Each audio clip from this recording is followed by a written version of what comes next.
Welcome to Fox Valley Today. I'm your host, Anne Vickery. Thank you very much for joining us today.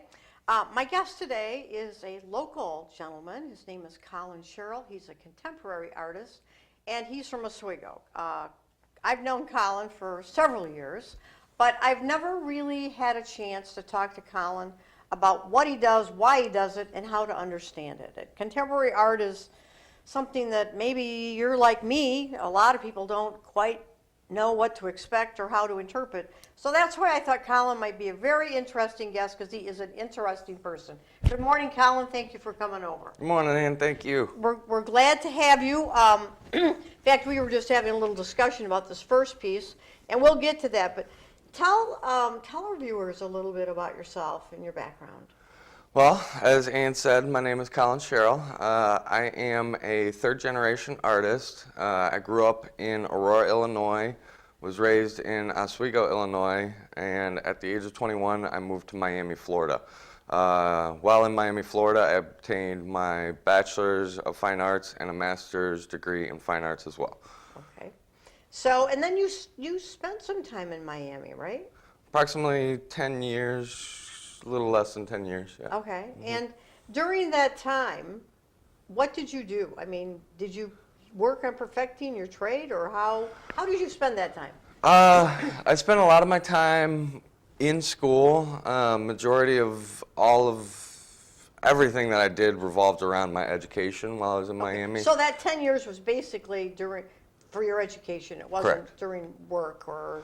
I worked here and there, but my education took majority of my time, so it was small part-time jobs doing janitorial work on the beach. Yeah, but whatever it took. Whatever it took, yeah. To be able to put yourself through school. Exactly, yeah. Now, Miami and Oswego are worlds, if not planets, apart. Night and day. And, you know, you probably spent a lot of time in the what people would determine would be like an artist community, right? Yeah, when I moved to Miami, it was 2007, the art scene was kind of already established, but it was still establishing. So when I moved in, I started going to New World School of the Arts, and they had a gallery plus artist studios where I kind of had like a community of artists that I went to school with, and we all had studios side by side with low ceilings so we could talk to each other over the walls and things like that. So you did, and you know, I think that kind of like you're all kind of in it together. You're all trying to figure out how are you going to make a living out of doing something you love. And isn't that true about all of us? Don't we all want to make a living out of doing something we love? We would like to, yeah. We would like to. Yeah. So you came back to Oswego. How long have you been back home? About 3 years now. Okay, about 3 years. Yeah, 2014. Now, the culture, I'm gonna back up a little bit. You said you came from you are the third generation. Of being an artist in your family. Correct. Tell us a little bit about that. My father's a painter. He went to the Art Institute in the 70s. Has been an artist mainly, teacher secondly. That was his income source. But from him, his father was a painter, window display artist, or window display installer for department stores. So the trade is kind of carried through. My mother quilts, my grandmother quilted, my sister's in interior design. Yeah, I know your sister well. Yeah, and she's very good. She's very good at what she does. So the artistic genetic thing is there. It's deep. But isn't that interesting? Your father or your grandfather was like window designer, designed those paintings that came on windows, or the printing of the names. Your father, being an artist that does pictures, and he's modernistic and contemporary, right? He's like, I mean, he has. Like my father, we have many different styles. He kind of ranges all over the place. I would say that his work is influenced a lot by modern art, but is seen as kind of postmodern, contemporary artwork. So, okay, since I am the most uneducated person you could ever hope to meet when it comes to art, you've mentioned three things. You used modern, postmodern, contemporary. And was there anything else there that I missed? There's many other, but it gets so broad. I Right. mean, it's such a wide But range. you could be considered kind of all of those. In ways, In yeah. ways. I mean, I tend to lean more towards postmodern, contemporary work, working off of the past. So modernism kind of started around the 1860s and then moved through the 1970s. It was like a 100-year run. And then with the influence of a lot of the modern artists like Picasso or Duchamp, these artists brought the younger generation that I'm kind of associated with from the 70s, 80s, and so forth into a whole new realm of work and ideas to kind of branch off from. Right, and along with that, even when you talk about, as we talk about art, as in designing of sculptures or things like that, or painting, Frank Lloyd Wright also brought an architectural postmodern type thing into the culture at the same, during the 30s and 40s, that was a big, big time for him. So describe to me, to our listeners, our viewers, in the simplest term, how do people interpret what contemporary modern art really is? It's a loaded question. Simply, how to describe what it is? Yeah, I mean, do you just, is it in the eye?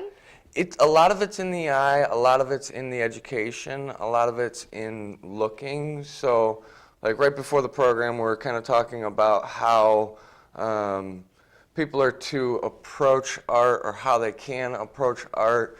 I think a lot of modernism or modernist art is a lot more accessible because it's stuff that we've all kind of been exposed to throughout the time. Right. Van Gogh's, Picasso's, those kind of works.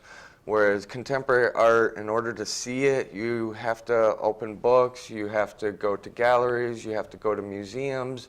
But even going to those galleries and museums, like here in Chicago, we don't get a lot of the large blue chip museum artists that say New York or LA or Paris or Berlin or even Miami would get. We get a lot of those with the Art Institute, but they're kind of picked and choosed, and it's kind of hard to come across. Right. So here, especially out in the kind of the suburbs of the city, it's kind of hard to come across contemporary or postmodern art.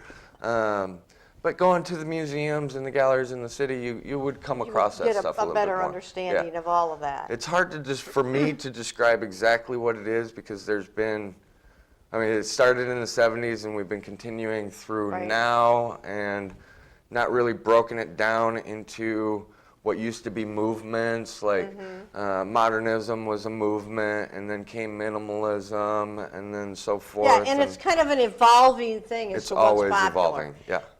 And you will see different times, if you pick up the New York Times or something, you'll see in their arts and leisure section, they'll highlight an artist, and a lot of time it is a contemporary artist. Exactly. And kind of the secret to being successful is somebody famous picking up on your work and saying, I love this.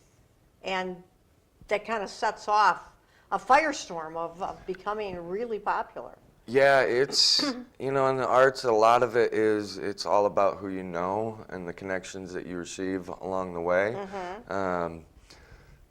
The work is one aspect of being an artist, the research is another aspect, and then the social life is just as important as the other two. As getting around these people and them knowing, who you are. Artists aren't supposed to sleep.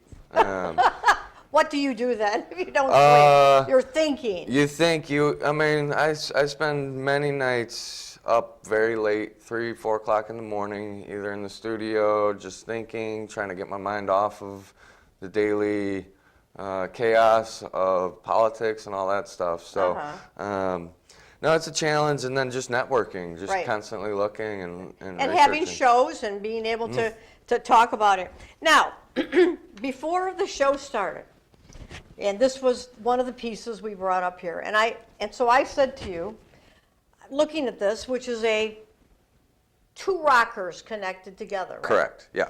So you asked me, what did I think about that? And I said, to me, that would show two people having to sit and face each other. In unison, they would have to rock. Or one could try to rock, and the other person could stop them, which to me, this would signify a relationship as to how you wanted to face off with your spouse or a friend. It could mean all kinds of things. It could, yeah, and originally this piece came. Yeah. That's what I wanted to know. Where did you develop the idea to do something like that?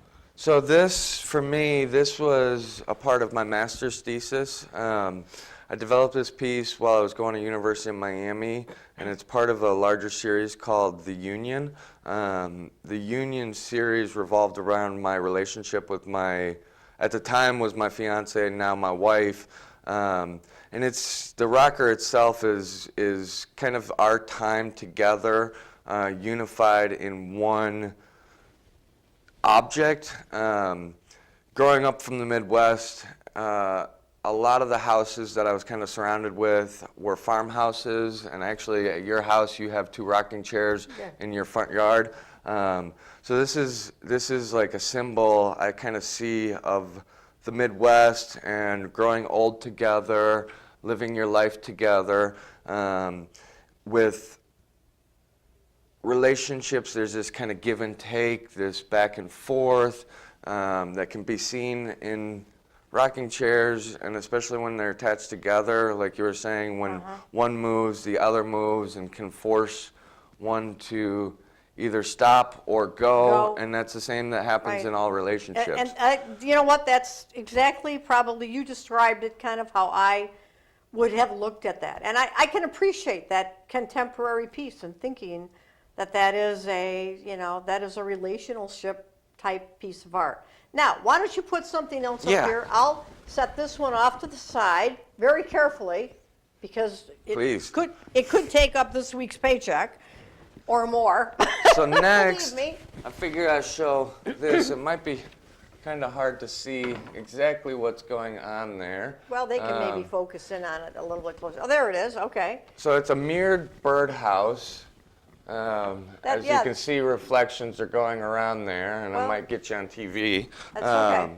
So I made this while I was while I was in graduate school as well, and it relates back to being a Midwesterner as well.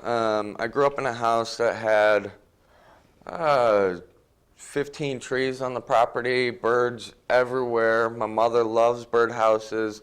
Probably had 20 in the yard, and kind of thinking about that notion, playing on this idea of birds having homes, but then making a birdhouse out of a mirrored reflection where birds don't necessarily see mirrors, they don't see windows and things like that. So this is kind of commentary on that kind of situation where we all have houses, but they might be dangerous or not the best place to live or the best neighborhood, but there's this element of comfort in the home. It's home. It's home. Right.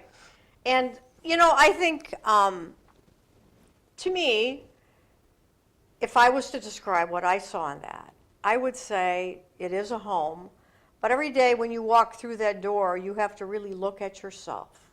And what was your day? What kind of person were you today? You are who you are at home. And when you leave, there's usually somebody else. You put on a different face. Yeah. So, but when you walk in that door, you see yourself in that mirror. Yes. Okay. You know what? Maybe I better write your commentaries. I don't know. I don't know. It might help me. Okay. Bring up another piece. So okay. Let's talk about that. We'll wait a little bit before we go to commercials, because I'm having a good time here. The next, I guess I'll show this. This was my first series of works that I made. When I went into undergraduate school at New World School of the Arts, I didn't really have a lot of kind of experience in technicalities with woodworking and things like that. I've always kind of dabbled at my dad's wood shop, or in his studio with the tools that he had. But when I went to Miami, I got heavily involved in buying tools and supplying my own studio. So I started looking at these tools and working with this material called balsa wood, which is one of the lightest, softest materials in the woodworking world. But it's strong. It's strong, but it's just dense. I mean, this thing weighs like next to nothing. So it's kind of commentary Can I on pick it these. up? Yeah, please. It's. Oh, it is. I mean, it's like a quarter of a pound, if that. Oh, it's I mean, just, it's like ounces. Ounces, I mean, yes. It's nothing. So this is a crate for a mallet. So it's just this kind of commentary on these heavy objects and how, like you said, when we go out, we put on a different face. This is a skin or a crate for this object that's enormously heavy, provides a lot of industrial power, but then used and displayed in a super soft, lightweight material. So it's conceptually... Conceptually, it's deceiving. Exactly. You think that it's going to be really heavy. Yeah, I'm looking at it and saying, you know, I could use that on Ray now and then. No, I'm only kidding. But when you pick it up and it's like, but on the other term, if you know how to use it, if it was really that object, I mean, if it was really a mallet or a hammer, and you know how to use it, it's never heavy. No. A good, Exactly. a good carpenter, a good person who's using tools never calls them heavy. They just know how to use them. Yeah, you just use them. Yeah, it is. This is all very interesting, Colin. You might find me just asking you more and more questions as I'll get you over to the house sometime. Listen, we got to take a little bit of a break. We're running a little bit late. Stick around. We have a lot more to talk about with Colin Sherrell, contemporary artist from Oswego, Illinois. Can you believe it? And we'll be right back.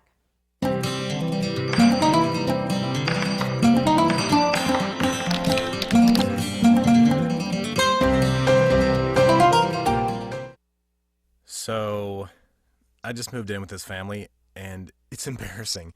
The little one, he likes to go outside and crawl around in the giant litter box. I don't know what he's doing. I mean, I was born and I knew how to use the litter box. Look at that! That's disgusting! Oh, poop already! You're making me nervous. Oh, okay, I can't look at this anymore. I really hope he grows out of this, for his sake.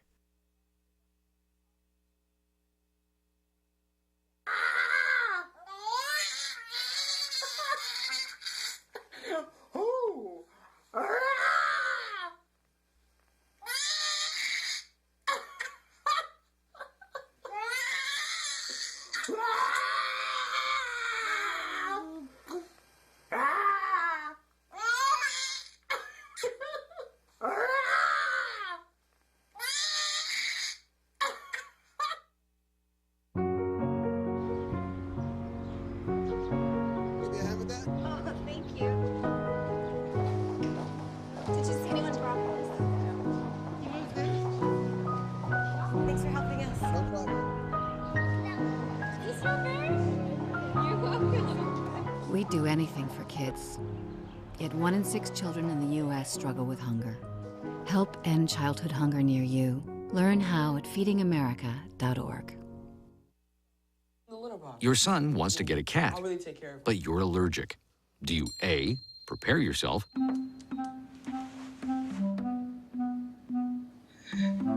B, make the best of it, C squared equals 25.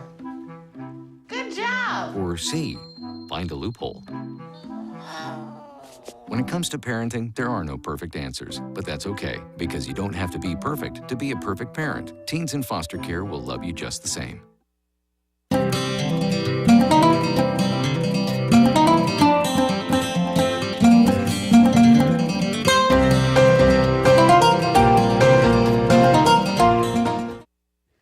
Welcome back to Fox Valley today. I'm here with Colin Sherrell, who's a contemporary artist from Yorkville, Illinois. I'm sorry, Oswego, Illinois. Oswego. How could I say Yorkville? I don't think Yorkville Close has enough. I don't think Yorkville has anybody like you.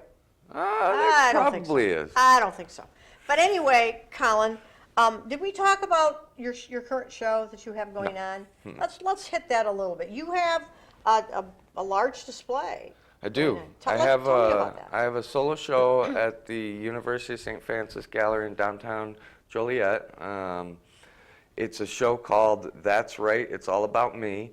It includes about 24 to 27 pieces that all physically involve the presence of myself. So Really? yeah, a lot of the works are all of the works are considered self-portraits. But they kind of play on the traditional idea of what would be a self-portrait.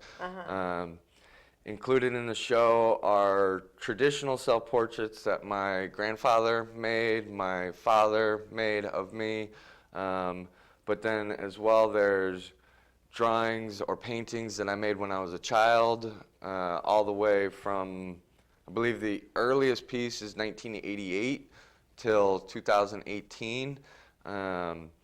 Being a painting I made, like, I think I was 6 when I did it. It's a painting of me in a field with 2 sons. It's a real crude child's drawing, but I'm physically present in the work, and then it goes all the way up till now with me making crates that are based off of the physical size of the exterior of my body. So there's painting, drawing, photography, and sculpture, all And like it's just in a there. kind of a mixture of everything. Now, I have to ask you, and before we talk about the rest of this art, we know that you genetically, you have a lot of artistic, you've had a lot of exposure to art as a kid.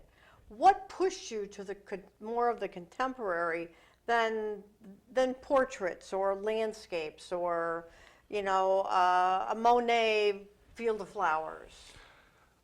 It would have been going to art school. Before I went to art school, I worked very traditionally. My fabrication methods were in stone carving, ceramic, throwing on the wheel, kind of assemblage works where I'm taking multiple pieces and then putting them together. But it wasn't until I went to New World School of the Arts and took this course called WARP, where it WARP? Yeah, it's Workshop in Research and Practice. Okay. Where we had to research 60 artists and make work about those 60 artists in our own interpretation. And in doing that, I found a lot of struggles in learning what I was actually seeing and doing, but I was introduced to a lot of new art that I had never seen before. So it was my education that really kind of broke me of being a more modern, traditional type of artist into the contemporary world. Into the contemporary world. Okay, now I got to ask you, anytime somebody puts a plunger up on a table, first thing I want to do is slap you. Like, what is a plunger doing on my table? But explain the plunger concept. I won't say the title. It's a little dirty. It's called Flinging Something. Flinging. Yes. Okay. So. Then think Donald Trump. Yeah. Okay. Yeah, Got it. exactly. So this is it's the representation of a plunger. It's not a plunger. It looks like a plunger, but it's actually a spinning top. So it's a toy at this point. It's a toy. It's fine art, but it's also got this interactive element. When I went to New World and throughout my graduate school studies, I started getting a little bit more into the whimsical side of things. So it's kind of playing with the ordinary or the mundane or this kind of banal object. Yeah, please. So it is. Oh, I get it. It's all wood. It's all wood. And then on the bottom, it's like a top, like a top. we used to take a top and spin a kid's toy. Okay. I have a lot of interests. Some of them, as you've seen, has been kind of homely or the everyday kind of home object with the plunger, rocking chairs, then it goes into industrial, then it goes into the personal side with my self-portraits like we talked about, all the way through to sexuality, dualities. What's duality? Like man, woman, love, hate, these kind of push-pull. Kind of coming back to the rocking chair Exactly, concept exactly. of the duality. This Okay, there's up, a good down. word. All right. I get that part. Now, the piece in the middle, the black and white, tell me about that. It's called milk mouth. So it's the form of, it's an abstract form, but it's taken on the life of looking like a mustache. When I grew in my mustache for the first time and drank a cup of milk, I immediately got a milk mustache, and Right. it remained on there. And I just thought it was this nice kind of pun or like take on that whole idea and how to make something a little bit more whimsical or fun in nature, and then take something that kind of happens to any man that has A mustache. a mustache and will be willing to drink milk. Yeah. But it is cute. It is whimsical, and I kind of like that idea. Sometimes, I don't think everybody needs to see something really heavy. You No, know, everything doesn't have to have oh, that's so deep. And your other piece here on the right. That one's called Fat Bat. So this is a piece that I made on the lathe in addition to the plunger piece. But the way that this one was constructed was, I've always grown up in the Midwest, and there's just heavy influence on the baseball world. There is.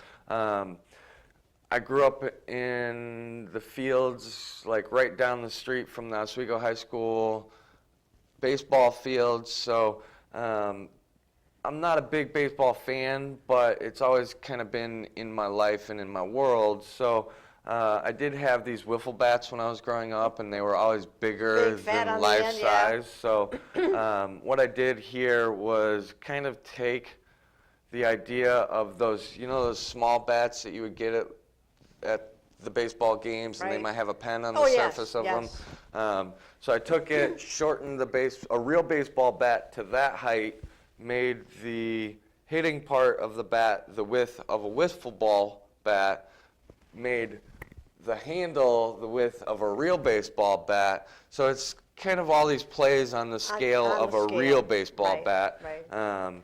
into a handheld And kind of to me, object. it would almost be, I would get it more if it was kind of more to the side, Exactly. That- Standing up goes into the reference of vessels, or I think you said before, like a vase Yeah, kind of form. right.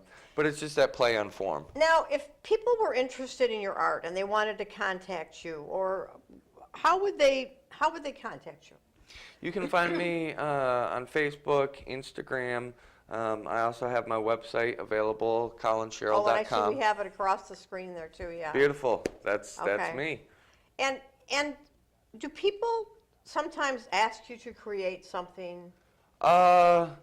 I have. Usually it's in a commission series or Okay. commissionable work. Right. Last year I was commissioned to do a piece for a couple in Batavia where I built 2 arches out of bricks to celebrate their 18th anniversary Okay. of their marriage. So yeah, I do. And so you do it's more than this. It could be something a little bit larger. It could be almost architectural like you did. A majority of my work, actually coming here, it was kind of hard finding works that I could fit on the table, because most of my work is either the size of the table or larger than life. So Okay. like this last show, it's all to the scale of me for the most part. So Okay. Colin, we're out of time, but if you'd like to finish watching this and talk and hear a little bit more about what we've got to say, please join us. We'll be on WSPY Radio 107.1 in just about 5 or 6 minutes. So join us there. Thank you very much, Colin, for coming over. Thank you, I loved Ann. it. We'll get you back here in a few months. Thank you for listening. Enjoy your day.